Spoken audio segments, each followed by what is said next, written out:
cable rates. What locals are saying to the station's parent company. Plus, a local town highlighted by HGTV, what makes a central New York village one of the most charming in the country. And local leaders sound off on New York's influx of migrants. We have what they had to say. News Live at 6 starts right now. This is CitrusTV News Live at 6, your campus news leader. Spectrum is closing its public access to their television recording studio after roughly 2 decades. Welcome into News Live at 6. I'm Benjamin Schiller. And I'm Jesse Cook. Spectrum says the studio is closing because it's simply not being used, but residents seem more concerned with their cable bill. Let's hand it over to CitrusTV reporter Luke Wells. She is live at that station. Luke, what does this mean for the city moving forward? And I'm standing on station have decided that they will be closing the doors to the public access television station. Now, they decided to say that the public is just not listening to them. They say that keeping out the station is not worth the price.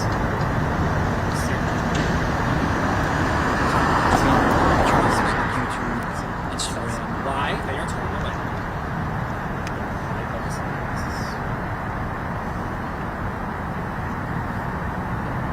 Now they donated $4,500 worth of equipment to the city of Syracuse, which will be used for profits. And base inspection says that access will be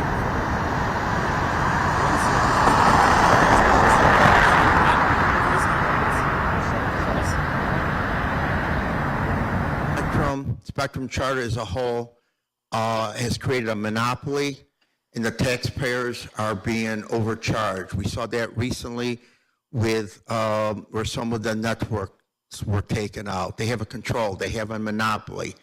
When we got cable in 1979, the bill was $15, and we had an openly public access channel where the council meetings could be aired. So I think it should be more public access. And I think that what Spectrum is doing, they continue to raise their rates. And in some regards, many people are having difficulties to pay their cable bills. And I would like this to also be put into consideration. Now you will listen to a voice of Syracuse resident. It's not actually up to the city. It's up to the student. So Spectrum may be closing the students.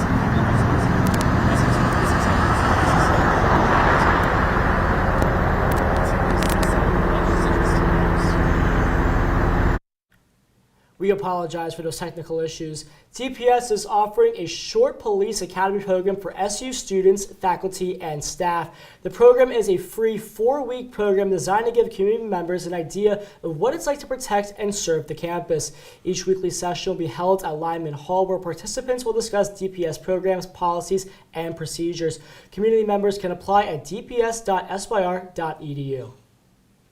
And as part of the Eric Mower Advertising Forum, the Newhouse School is hosting a talk with Vice President of Consumer Engagement for Bobby Brown, Jennifer Rittmaster. With nearly 30 years of experience in marketing and advertising, Rittmaster has worked with some of the biggest cosmetic brands in the world. Her talk, Beauty Career Advice That Lasts, Unlike Cheap Mascara, will be held from 6:30 to 7:30 tonight in the Herg Auditorium. The Barnes Center Climbing Gym is holding a clinic tonight teaching the basic knots and hitches in climbing. Learn how to tie all the essential knots needed to climb on the Barnes Center's 48-foot tall climbing wall in this beginner clinic. No prior experience is necessary, and the clinic runs tonight from 8 to 9 p.m. Syracuse University Libraries and the College of the Arts and Sciences are hosting their banned books readout. All students, faculty, and staff are invited to participate by bringing their favorite banned book to share. SU Libraries also allows participants to choose a book from their banned book display. The event is currently happening in Byrd Library until 6:30. And an award-winning filmmaker and SU alum, Tari Warby is visiting campus today. Warby will showcase a viewing of his latest project, which was screened at this year's Sundance Film Festival. Filmmaker and postdoctoral fellow in CRS, Dr. Chaz Barracks, will join Warby for a discussion. Discussion will focus on the reasoning behind why stories of empowerment are vital in today's context of systematic oppression. The Community Folk Arts Center is hosting a movie night tonight. The Spook Who Sat by the Door is playing in the Black Box Theater on East Genesee Street. The 1973 film depicts an allegory for America's civil rights struggle. It begins in just under half an hour. Tickets can be found on the Syracuse Events calendar website. Well, Jesse, it's been a gorgeous day today, but now it's time to check in for your first weather forecast with weather anchor Luke Radel. Hey, Luke, what a day it was today. What a day indeed, Ben Schiller. It is great to be here with you guys tonight on this warm Wednesday evening. Let's take a look outside at our forecast. 85 degrees here in the city of Syracuse. Unheard of, not just for October 4th, but for the entire month of October. We set a new record today. Previous record was 84 degrees back in 2017. We actually beat that today with a high of 89 degrees Fahrenheit. And you know what, guys? When it gets this warm outside, I like to hear the sound of the ice cream truck, and I definitely heard one going down Waverly Avenue today on my way to Citrus TV, but I'm wondering if that ice cream truck is going to stick around for the rest of the week. Unfortunately, though, we do have some rain in the forecast for the next couple of days, but heading into tonight, things are going to stay really clear. It's going to be a warm evening, 70 degrees outside tonight. That's what you're used to getting in the daytime, so we're going to keep having those smoky temperatures at least for the next 24 hours. Jesse. Well, Luke, sounds like it's beautiful outside today, and it's beautiful just down the road in a central New York village that was named the most charming in the state by HGTV. Citrus TV's Sammy Lindell went to Skaneateles to learn what makes the place so special. Welcome to Skaneateles, the beautiful town filled with stunning restaurants and shops, and it even sits on a lakeside, which is why it's no surprise to locals that HGTV has given it some recent praise. It's beautiful in the fall with the different colors and everything. Beautiful. HGTV, the station known for home design, remodeling, and real estate, has found the nation's hidden gems. On a list of the most charming towns in the country, Skaneateles took home the gold for New York State. It's just the whole package. You've got great shopping, great restaurants, and good people. So how could we not be named? That's the way I look at it. Local shop owners say this ranking could help small businesses. I think plenty of people watch HGTV so that we will get to meet a lot of new people, more than we do now, which is great. Be busier, of course, and just experience how beautiful it is here.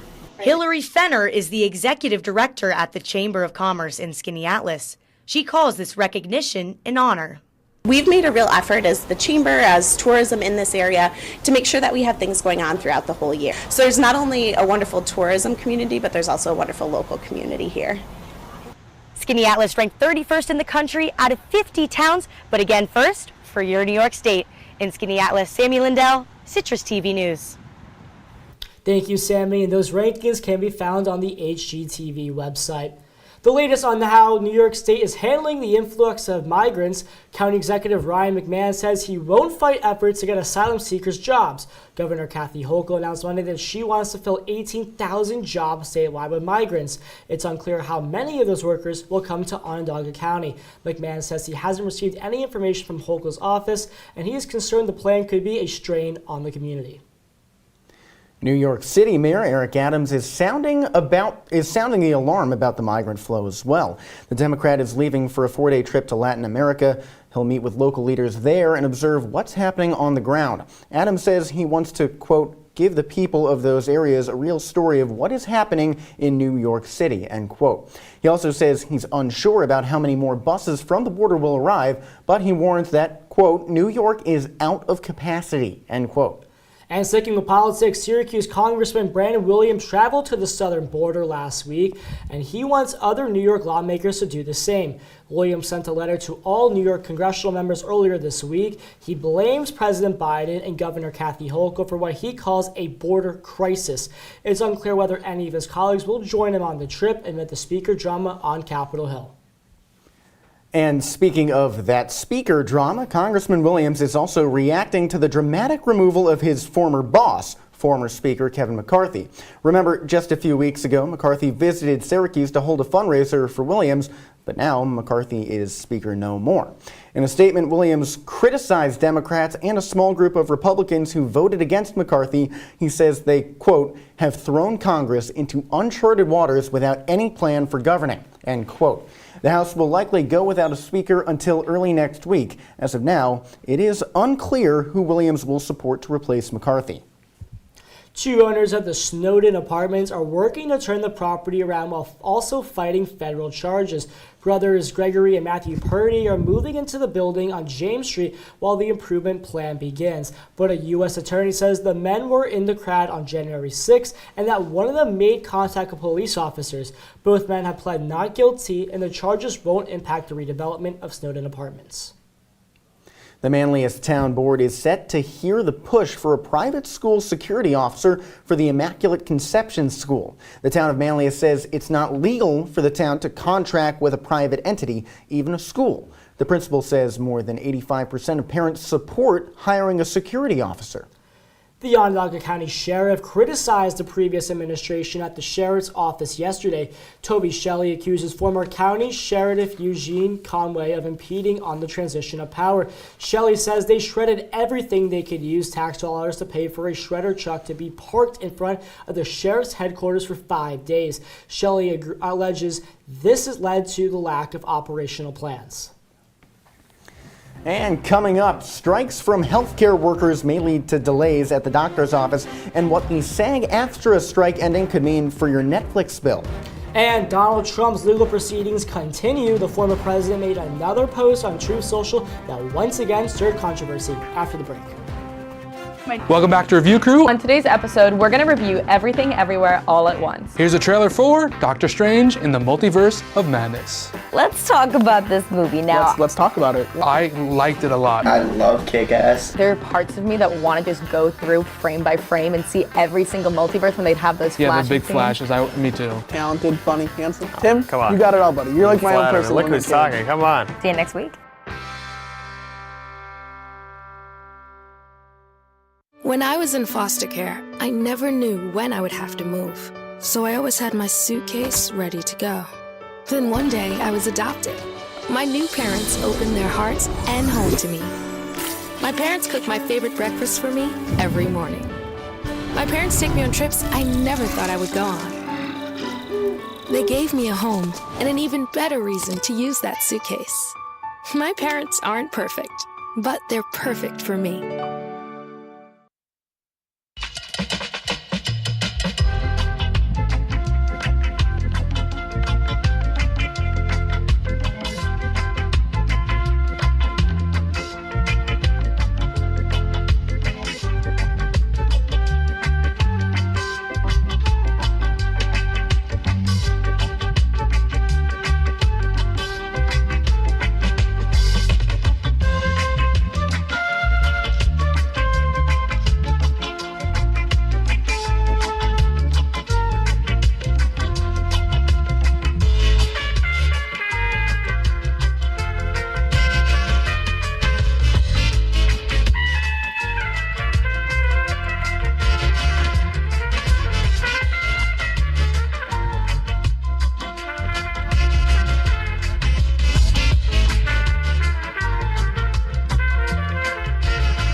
If you see news happening on campus, in Syracuse, or across the nation, call the CitrusTV newsroom, 315-443-1177, or tweet at CitrusTV News, your campus news leader.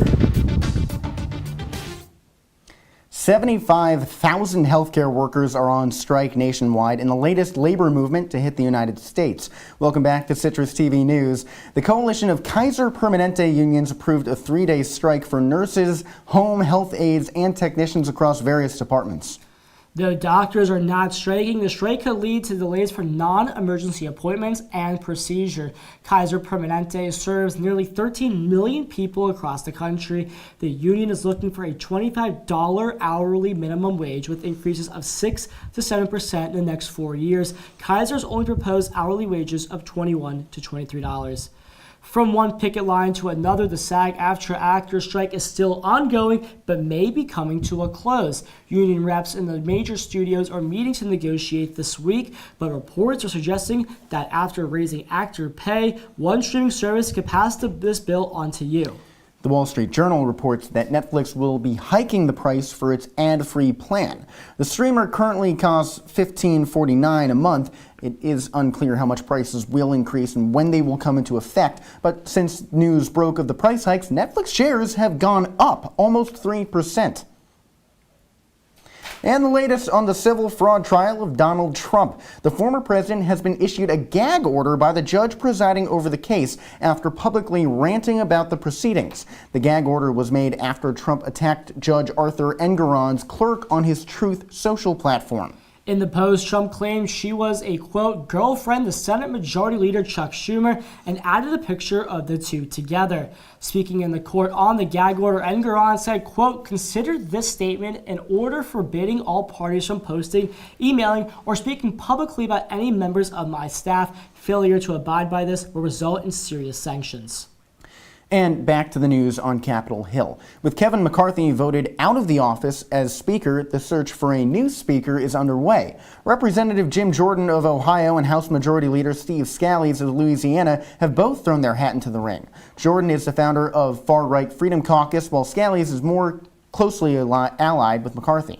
The Republicans have a slim majority in the House. House Minority Leader Hakeem Jeffries is also in contention. With the Republicans divided over the beliefs of Freedom Caucus, several Republicans who voted to oust McCarthy indicated they're open to any candidates running for the position. And coming up on News Live at 6, we don't know who the House Speaker is going to be, but I do know what your weather forecast will be right after the break. Well, Thomas, you've got prediabetes. But with more exercise and a change in diet, it can be reversed. I've tried exercising. It just makes me hungry for bacon. I love bacon, too. And who really likes to exercise? Not me. Me neither. Nobody. So we're good? What? Oh, you still have prediabetes. Big time. Here's your check.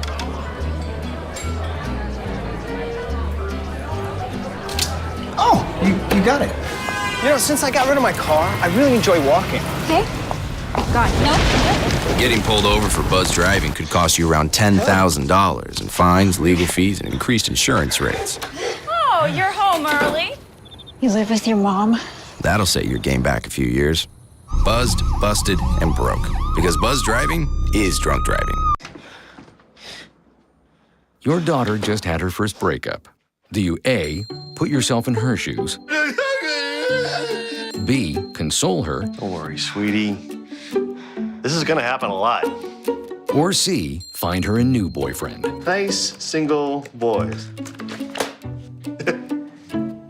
That was weird. As a parent, there are no perfect answers. But you don't have to be perfect to be a perfect parent. Thousands of teens in foster care will love you just the same.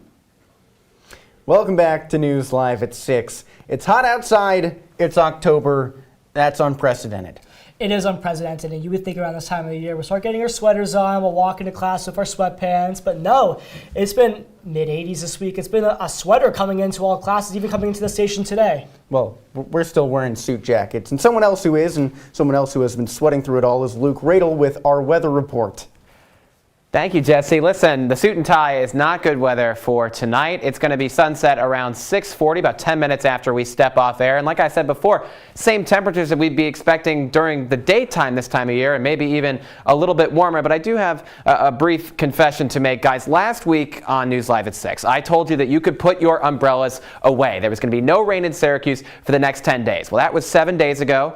And in 3 days from now, we are going to need you guys to get your umbrellas back out now, because it is going to be a rainy one this weekend for that family weekend. Everybody having their lovely reunions. Fall break as well. Let's take a look first at our temperatures right now across the region, staying very, very warm. We're in the mid to low 80s across the way. Out west in Rochester, 86 degrees. Out east in my hometown of Utica, New York, we're at 85 degrees. But as we head into the temperatures for your next 5 days, they are dropping as fast as, well, a roller coaster, guys. Starting out at 87 today, down to 81 tomorrow, 73 on Friday, 64 on Saturday, 56 on Sunday, and all the way down to 55 by Monday. Guys, that is a very steep drop. So I got some bad news here. A lot of clouds, a lot of rain in your 5-day forecast as we take a look ahead. The rain starts on Friday with a high of 74, low of 65. Continues into Saturday and Sunday. Luckily, though, no dome game to worry about this Saturday, which means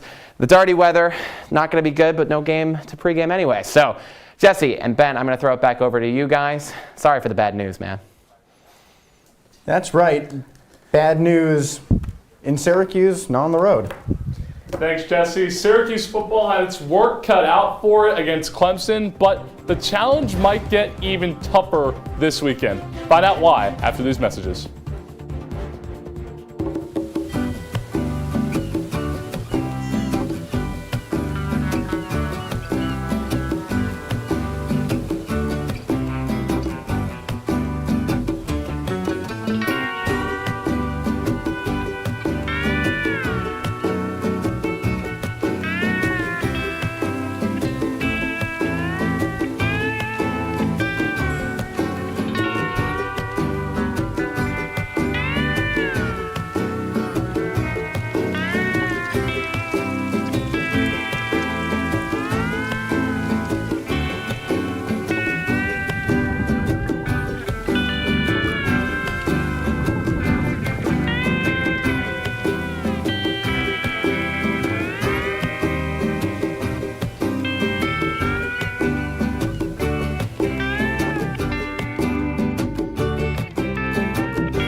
And now, your Citrus TV Sports Report.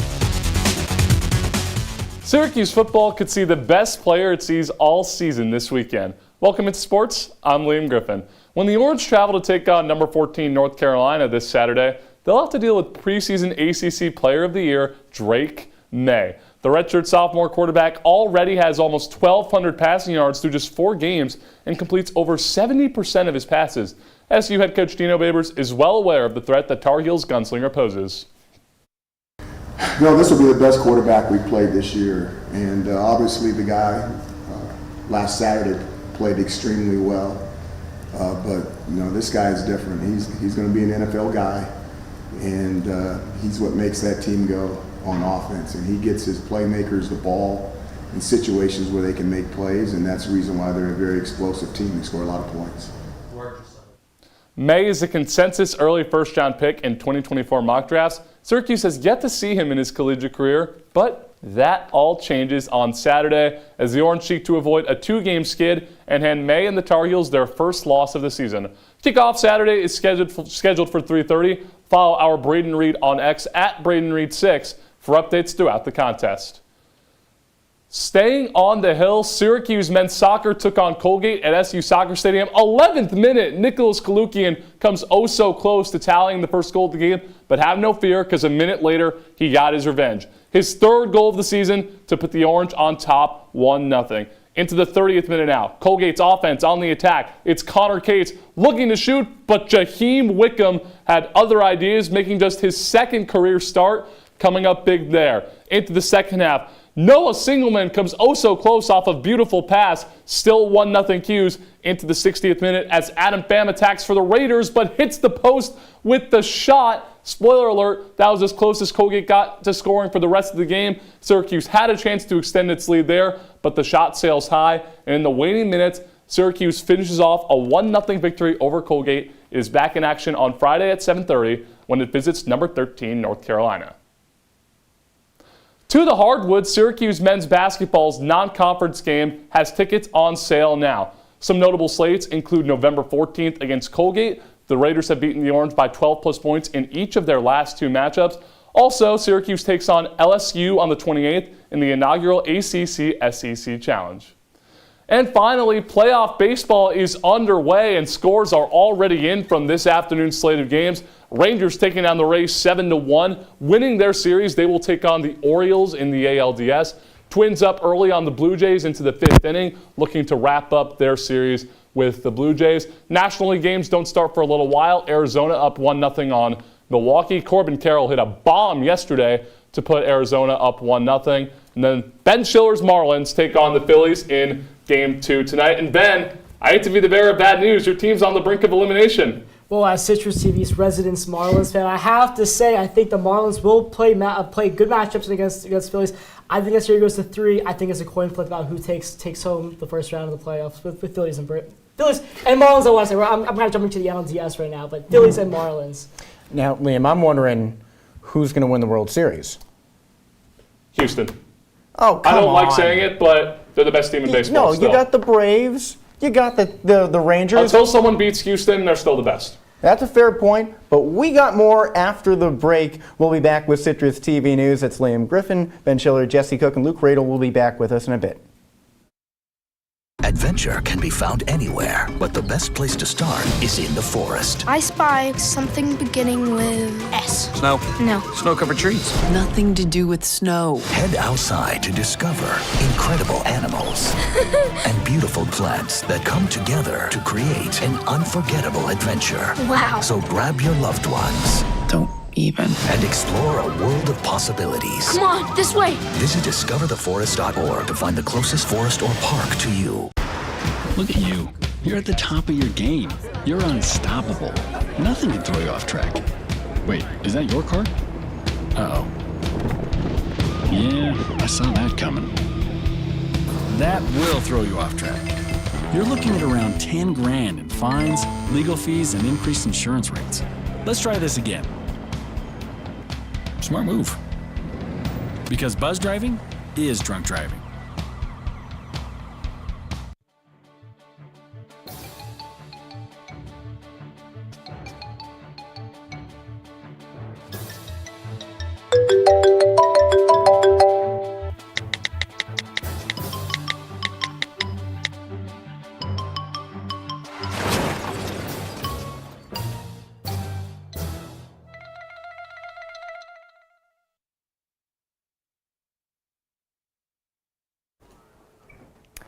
Hey there and welcome back to Citrus TV. Let's take a look at your wake-up weather tomorrow. When you head out for class, it's going to be 68 degrees outside at 9 a.m. As we get toward the middle of the afternoon. We'll be back up into a high of 81 degrees. Guys, this is really going to be the last day of this so-called second summer. We're going to be experiencing some more clouds, though, tomorrow. It'll drop down to 76 degrees, and then get ready, guys, for that rainy weekend ahead. Well, you don't want rain in central New York. You want hot weather, and that would be great if you play outdoor football. And with the NFL season in full swing, kickoff for this Sunday's Buffalo Bills game is at 9:30 a.m. They're not playing in central New York, so you don't need to worry about the rain here. They're playing in London. And if you want to be an early riser and watch the game somewhere, well, you're in luck. Governor Hochul announced this morning that she will extend the deadline for bars and restaurants to get a waiver to serve alcohol before the standard time of 10 a.m. If approved, bars with the waiver can serve alcohol as early as 8 a.m. until 10 p.m. this Sunday. So guys, I gotta ask you this. Would you wake up at 8 a.m. to go to a bar to watch your team play? I know, Liam Griffin, you're 1-3 Pats. That's not worth waking up for. No, it's not. But to balance the act a little bit, I was in Hawaii during the first 2 March Madness rounds. I set my alarm for 6:13 a.m. to be up in time for the 6:15 a.m. tip-off. So if it's the right sporting event, yeah, I'll wake up early for it. I've got to ask Luke, you're a Buffalo Bills fan, but you're not 21 yet. Will you go to a bar at 9:30 a.m. to hang out and watch the game? Absolutely. I'm going to be up at that time anyway watching the game because we got to watch Josh Allen. I mean, why wouldn't you wake up that early for sports? We got to end the show, and it feels like it's early. That's Citrus TV News for this Wednesday evening. That's Ben Schiller. I'm Jesse Cook. Make sure to follow at Citrus TV News on all your social media. Have a great rest of your evening, Syracuse.